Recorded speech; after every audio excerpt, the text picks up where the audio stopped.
अस्सलाम वालेकुम प्यारे बच्चों। बुरहान मुंबई महानगर पालिका के वीटीसी क्लास में मैं आप तमाम ही बच्चों का तहे दिल से इस्तकबाल करता हूं, खैर मकदम करता हूं। आइए हम अपने लेसन की तरफ बढ़ते हैं। अस्सलाम वालेकुम प्यारे बच्चों। आज हम मज़मून शहरियत के जिसका सबक का नाम है दस्तूर की खुसूसियात, सबक नंबर 3, इस सबक से मुताल्लिक मालूमात हासिल करेंगे। और जैसा कि आप तस्वीर में देख सकते हैं, यहाँ पर दस्तूर की किताबें रखी हुई है भारत के नक्शे के ऊपर, और लेफ्ट साइड में कॉन्स्टिट्यूशन ऑफ इंडिया लिखा हुआ है किताब के ऊपर। तो आइए हम अपने सबक की तरफ बढ़ते हैं। इससे पहले जो 2 असबाक हमारे हुए हैं उसमें हमने बहुत सारी बातें मालूमात हासिल की है, जैसे मुक़्तदर, समाजवादी, गैर हम मज़हबी मुल्क और अवामी जमहूरिया जैसी इस्तिलाहात का मफ़हूम भी आप लोगों ने समझ लिया है। यहाँ आपको तस्वीर में भारत का आइन और उसकी तमहीद जो है तो नज़र आ रही है। ये हमने पिछले असबाक में देख चुके हैं। यहाँ पर मैं इसको पढ़ देता हूँ एक मरतबा और, कि हम भारत के अवाम मतानत व संजीदगी से अज़्म करते हैं कि भारत को एक मुक़्तदर, समाजवादी, गैर मज़हबी अवामी जमहूरिया बनाएं और इसके तमाम शहरियों के लिए हासिल करें इंसाफ, समाजी, माशी और सियासी आज़ादी ख़याल, इजहार, अक़ीदा, दीन और इबादत, मसावात बाएतबार हैसियत और मौका, और इन सब में उख़ुवत को तरक्की दें, जिससे फ़र्द की अज़मत और कौम के इत्तेहाद और सालमियत का तयक़्क़ुन हो। अपनी आइन साज़ असम्बली में आज 26 नवंबर 1949 को ये आइन ज़रिए हज़ इख्तियार करते हैं, वज़ा करते हैं और अपने आप पर नाफिज करते हैं। इसमें बहुत सारी चीज़ें हैं, इसकी डिटेल सबक नंबर 1 और 2 में दी गई है। आइए हम इस सबक में मज़ीद मालूमात हासिल करेंगे।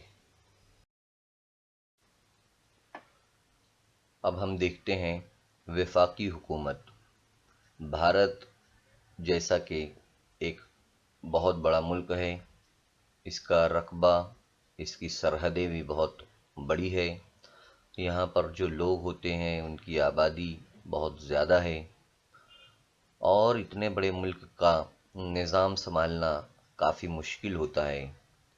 इतने बड़े मुल्क के अंदर सलामती पैदा करना, अमन व अमान रखना, ये सब दूर दराज के इलाकों पर नज़र रखना बहुत ज़्यादा मुश्किल पड़ता है। और कभी कभी ऐसा होता है कि बहुत सारे इलाके नज़रअंदाज हो जाते हैं, यानी वहाँ पर हुकूमत की सहूलतें नहीं पहुँच पाती। पूरे मुल्क की हिफाजत करना और दूसरे मुल्कों से कारोबार, ताल्लुक़ रखना, अमन कायम रखना वगैरह मरकज़ी हुकूमत जो है तो देखती हैं, और बाकी जो है तो दूसरे काम रियासती हुकूमतें देखती है। तो वफाकी हुकूमत या मरकज़ी हुकूमत इसी को कहते हैं जहाँ पर 2 सतहों में हुकूमत जो है तो बटी हो। आइए हम देखते हैं। यहाँ आप नक्शे में देख सकते हैं वफाकी हुकूमत या मरकज़ी हुकूमत। भारत का नक्शा दिया हुआ है सीधे हाथ की तरफ। उसमें आप लोगों को अलग अलग रंग बिरंगी कलर के रियासतें नज़र आ रही हैं। भारत में कुल रियासतें अभी फ़िलहाल 28 यानी कि 28 है, और उनमें से ही एक रियासत हमारी रियासत महाराष्ट्र है।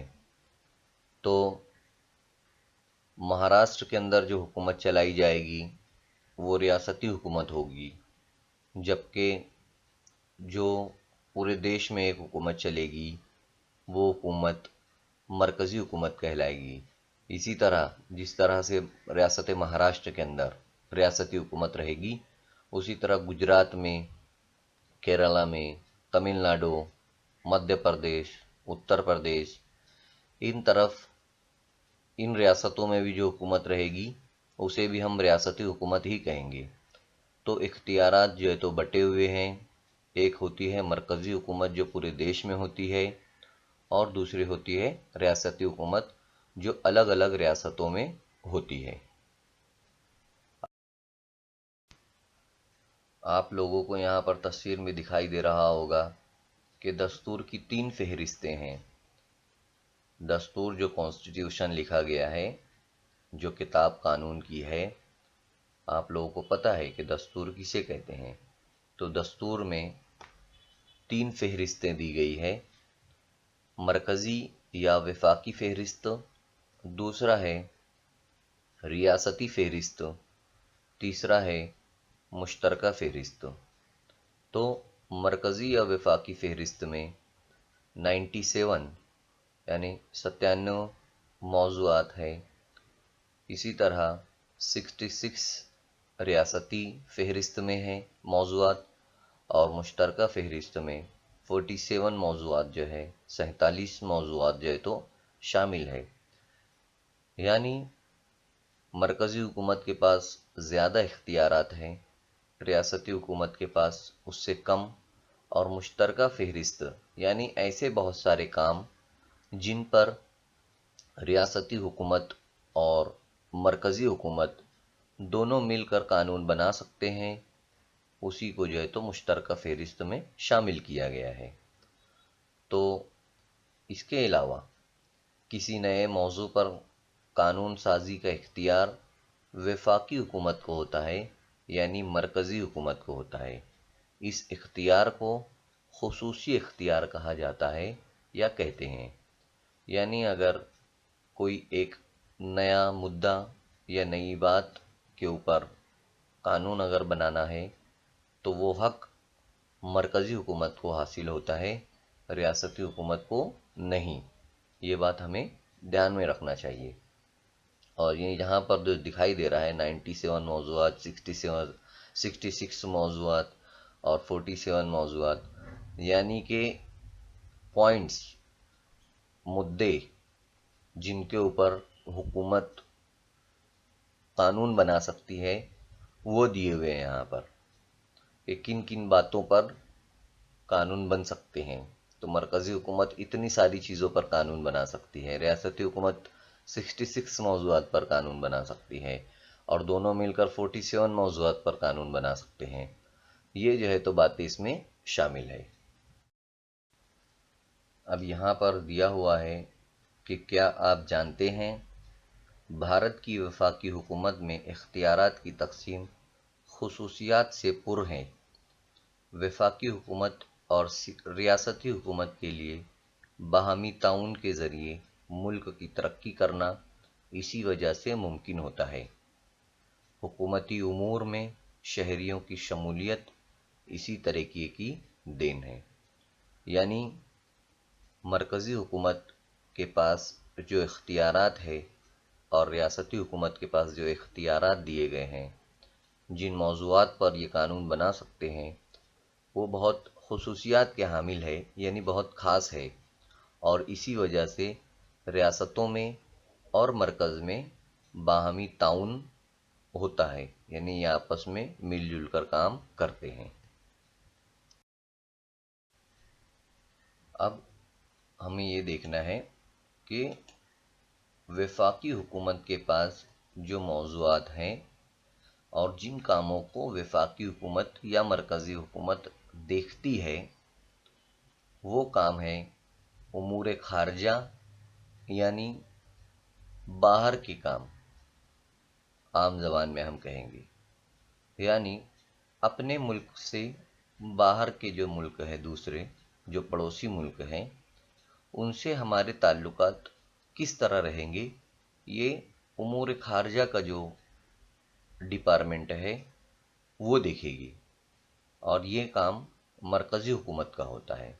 इसी तरह दिफा का, यानी अपने मुल्क का बचाव किस तरह हम करेंगे, दूसरे मुल्कों से उनसे किस तरह के ताल्लुकात रखेंगे, ये काम भी वफाकी हुकूमत के पास होता है।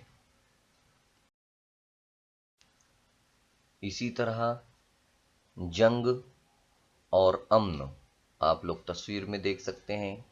एक तस्वीर में जंग करते हुए फौजी नजर आ रहे हैं, दूसरी तस्वीर में एक कबूतर को कोई उड़ा दे रहा है, आज़ाद कर रहा है उसको, यानी अमन की निशानी है।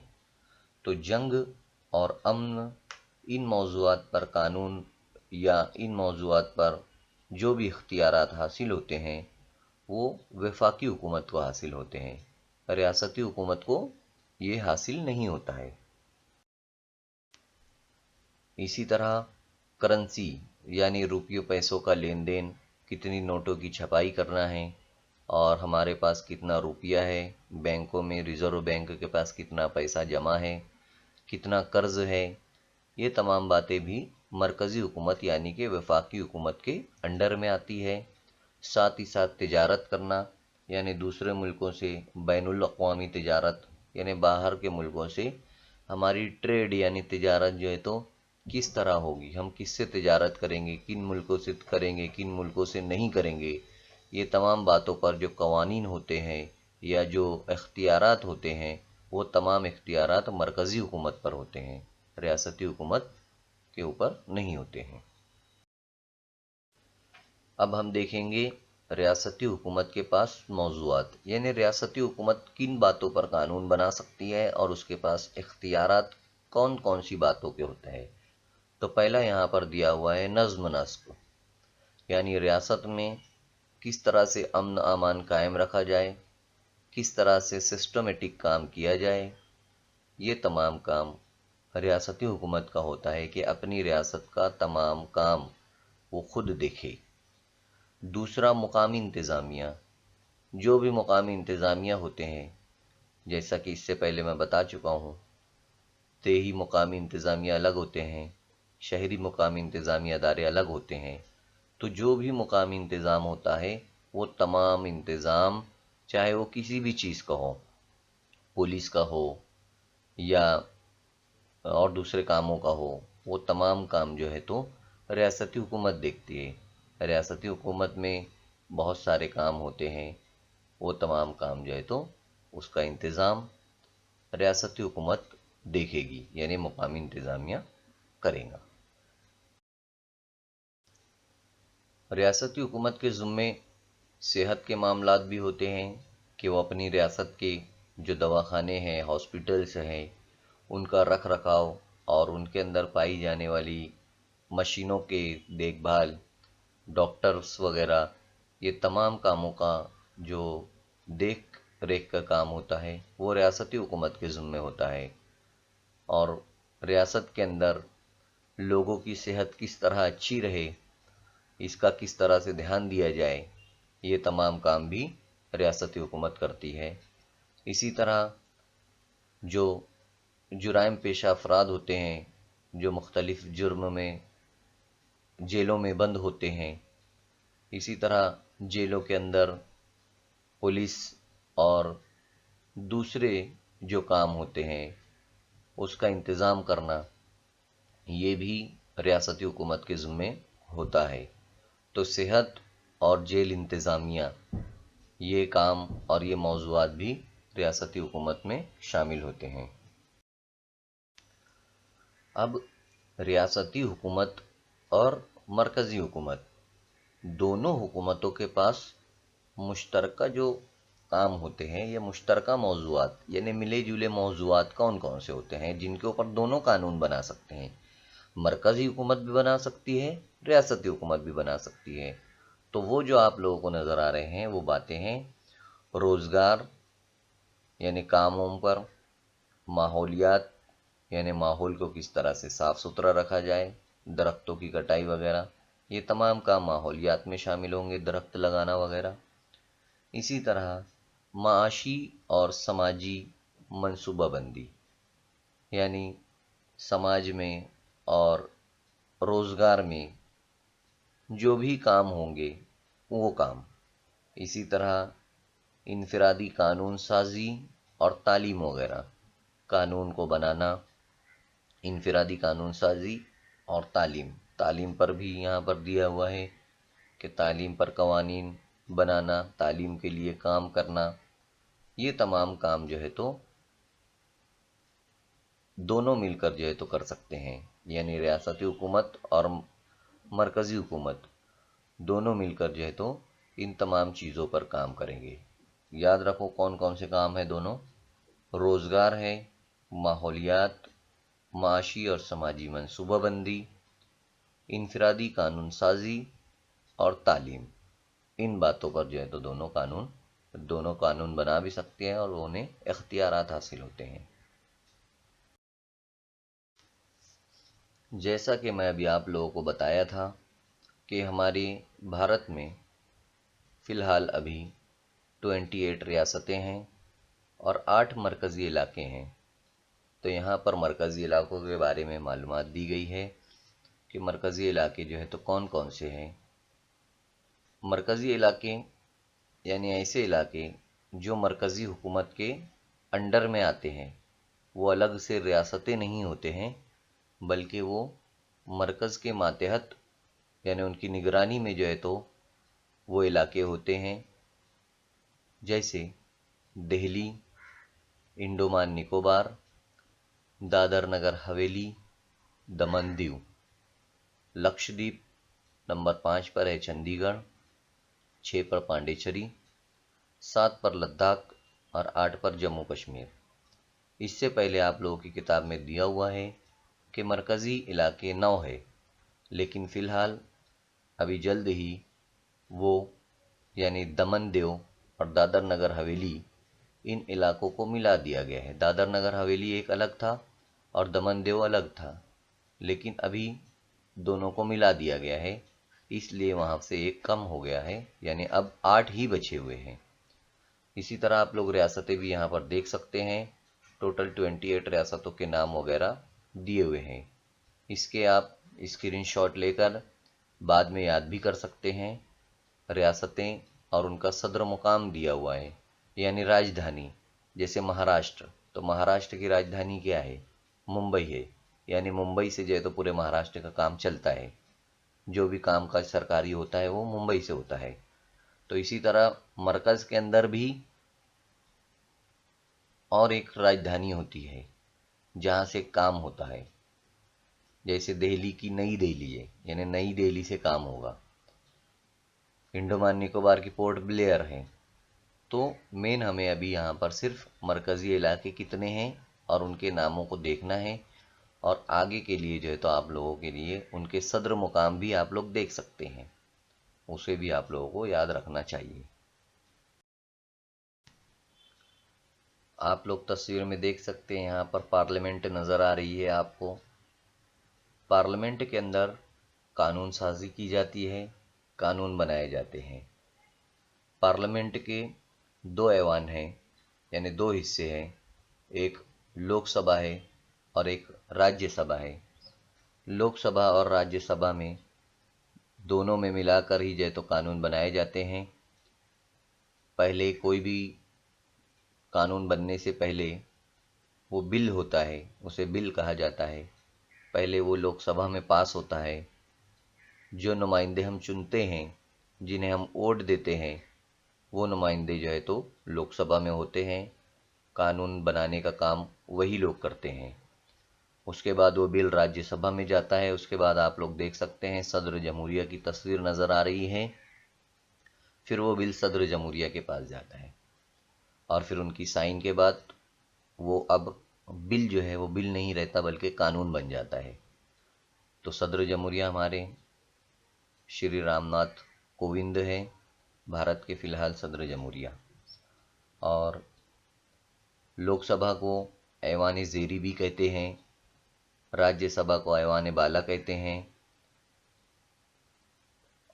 باقی زیادہ تر کام لوک سبھا سے ہوتے ہیں، اور جو وزرا ہوتے ہیں، اس میں جو وزیر ہوتے ہیں، وہ اس کے جواب دہ ہوتے ہیں۔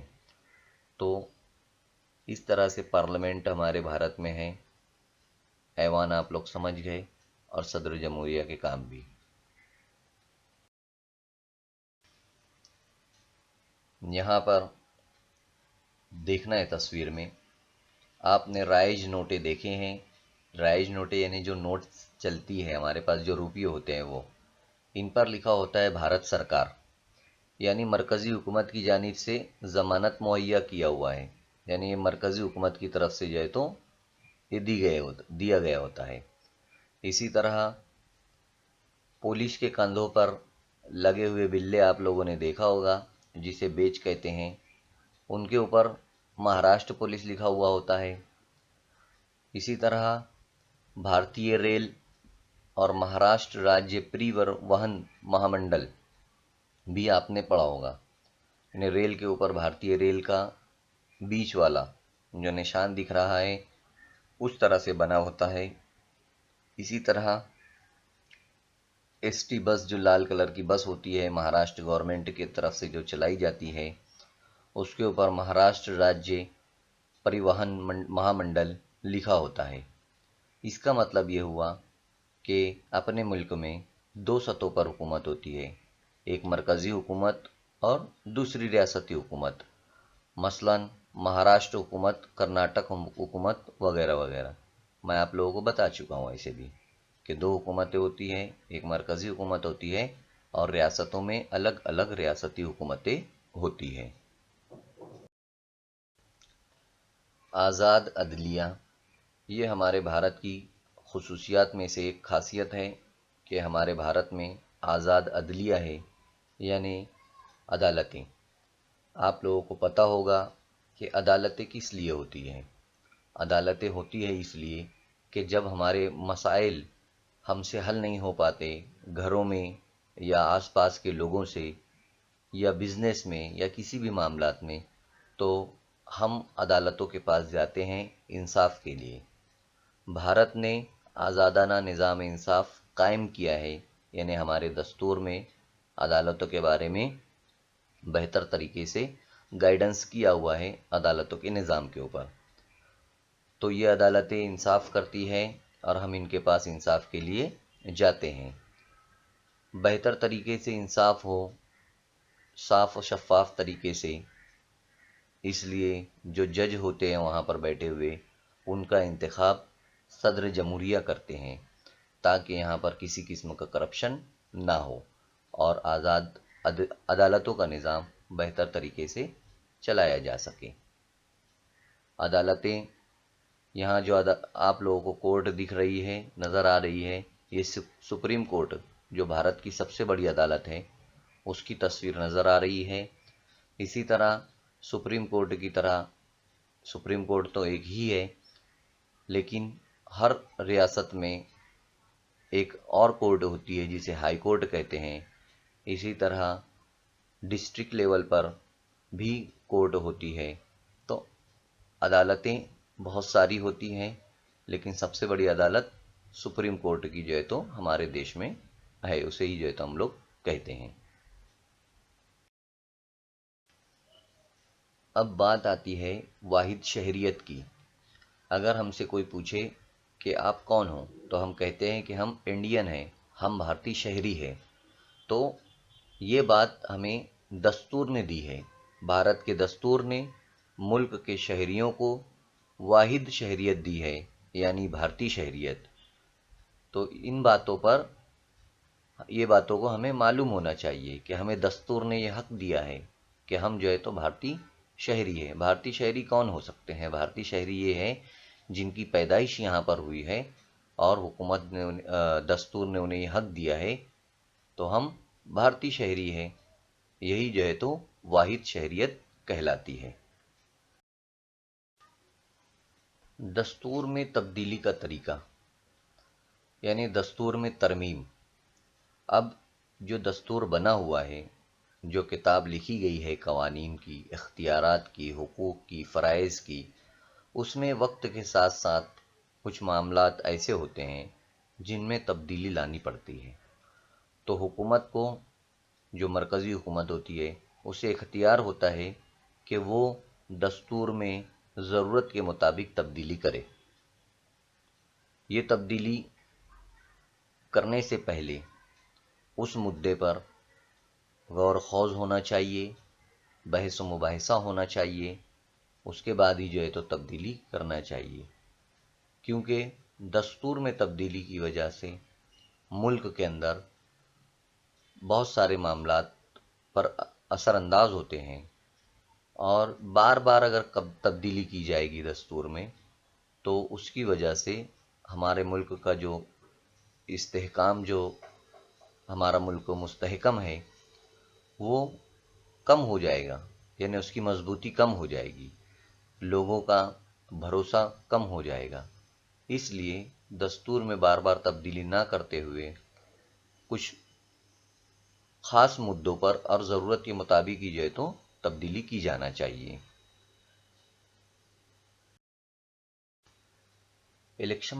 الیکشن کمیشن یا انتخابی ماموریہ، یعنی election commission of India, Bharat نرواچن آیوگ، آپ لوگ تصویر میں بھی دیکھ سکتے ہیں۔ اس ادارے کا کام یہ ہوتا ہے کہ بھارت دیش میں جہاں کہیں بھی الیکشن ہوتے ہیں، ان الیکشنوں کو بخوبی انجام دینا، اس کے لیے انتظام کرنا، الیکشن کی تاریخوں کا اعلان کرنا، اسے فکس کرنا۔ ہر 5 سال بعد جو ہے تو الیکشن ہوتے ہیں۔ ان الیکشنوں کے اندر نمائندوں کی تعداد، نمائندوں کی فہرست، الیکشن کی تاریخ، مشینوں کا انتظام، اور الیکشن کے دن کام کرنے والے جو سرکاری افسران، ان لوگوں کا ٹوٹل انتظام دیکھنا، یہ الیکشن کمیشن کی جو ہے تو ذمہ داری ہوتی ہے، اور الیکشن کمیشن جو ہے تو اس ذمہ داری کو نبھاتا ہے۔ تو بھارت میں بھی الیکشن کمیشن ہے جو یہ تمام کاموں کو انجام دیتا ہے۔